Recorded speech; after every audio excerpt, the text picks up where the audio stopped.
Okay, so this one is about Windows defense tools. It's really fast because there are not that many that you need to worry about for Cyber Patriot or any other competitions involving system hardening. These are all in the toolkit. It's under tools, and then they're right here. You will not see the folder labeled Cyber Patriot scripts, but you will see the other ones like Malwarebytes, System Internals, Wireshark, and CCleaner. So the most important and first one is Malwarebytes. It scans for malware, which stands for malicious software, but everybody just calls it malware. You can perform a quick scan, which just goes over everything and tries to find anything it can.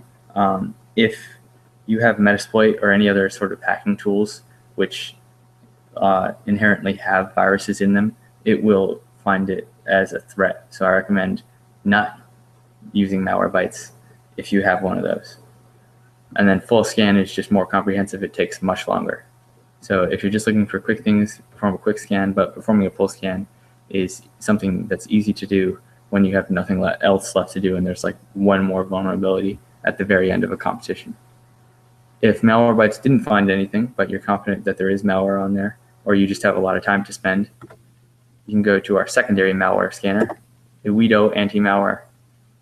It's in the scanner. You can do complete, fast. Fast is like the quick Malwarebytes equivalent, and then complete is like the full scan Malwarebytes equivalent. Or you can do a custom scan where you can add things to scan, which makes it much faster than Malwarebytes if you're just trying to scan one specific folder. Another thing that's useful is CCleaner. It doesn't necessarily find things that are bad, but it just cleans up temporary files from Internet Explorer and other places where that might slow down your system. And it could, if Cyber Patriot decides to hide something in the temporary files and you don't know how to get there, or you don't want to look at them, then you can just run the cleaner and then it'll take care of it. It'll just wipe all the temporary files. The third one is auto runs. We already talked about it. It lists everything that starts up as soon as your computer starts up. So this is useful for identifying a lot of the viruses or bad things that they put on there, because it tells you exactly what starts up, and a lot of times when they put viruses on there, they'll have the viruses start to make it easier for you to identify. Even if they do disguise it in some way in the processes, you can see if it starts up when the computer boots with this. And this is in System Internals. So in the folder labeled System Internals, there's this one. It's near the top. It's called Auto Runs. Another useful thing in System Internals is this. It's called Process Explorer.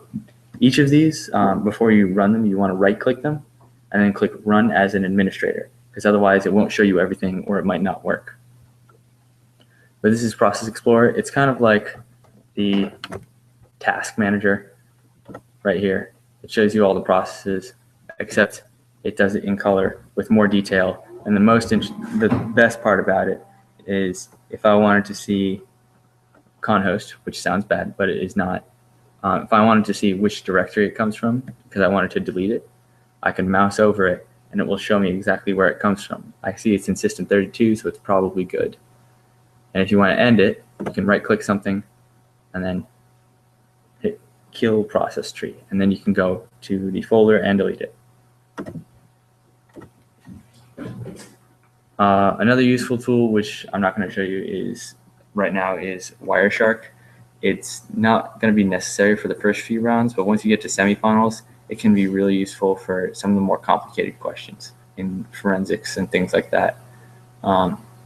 So Wireshark is something that lets you see packets and capture packets, which is like packets are the form of network traffic.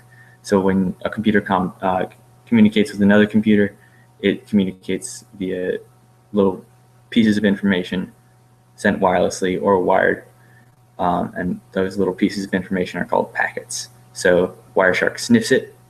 It's just the term that is used. It takes the packets, it captures them, or you can just watch the packets go by. So that's useful for, let's say someone the example from the semifinals last year was that the victim machine, which we were securing, had a reverse connection, which means it was trying to connect back to the attacking computer every 60 seconds. So CJ, the president of last year in Cyber Patriot, he started a timer and he ran Wireshark for like 62 seconds.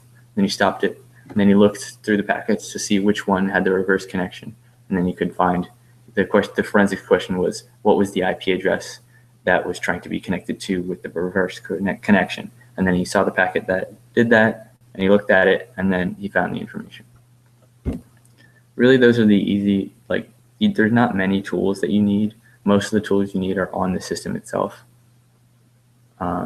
So you shouldn't be messing around with them until later on, with the exception of Process Explorer, if you like it a lot, instead of Task Manager. The other ones you don't need to mess around with until like halfway through. Also, if you want to talk to me about how I got my desktop set up this way, because it's pretty sweet with this sort of thing, and you can search from Google here. You can talk to me later. But that's it for tools. It's really not hard at all.